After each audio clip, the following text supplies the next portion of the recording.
Okay, so I bought organic apples thinking that it'll be the best fruit option along with hot food items, and someone walked up to me and said, "Hey, you got any bananas? Apples are way too hard, and lots of us here don't have teeth." I wanted to make a difference, and I thought what we did for them was helpful, but in reality, it wasn't. I then realized that simply giving out healthy food isn't enough. We should have taken the extra step of asking them what they need so we can serve them as best as possible. It's wonderful that you're reflecting on your Seva experience. As you try to serve your best, you should start thinking about what other needs there are at the shelter. This reminds me of a workshop at the National Service Retreat a few months ago that changed my whole perspective on Seva. It's called the X+1 effect. Oh, what's that? I've heard of the butterfly effect. Is it somehow related? Yes, it is. So, this is the idea that by taking one small step beyond what we are already doing, we can have an outsized impact on the lives of others and our own self transformation. So, let me start by giving an example of the X+1 effect at the Munster homeless shelter.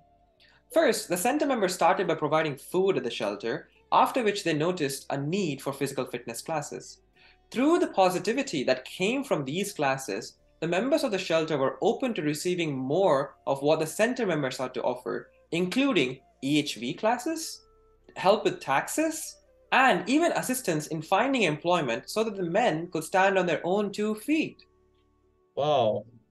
Here I am thinking that bringing organic apples was the only good addition, but I should keep my eyes and ears open to see what they really need and get our own X+1 effect. Well, I can start with this conversation. So, transformation, here I come. It's not that you did anything wrong. We just don't want to impose what we believe is the need of others.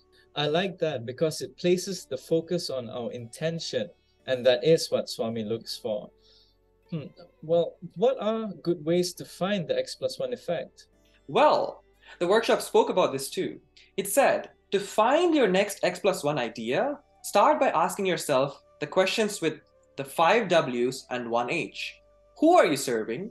What, where, when, why, and how are you serving?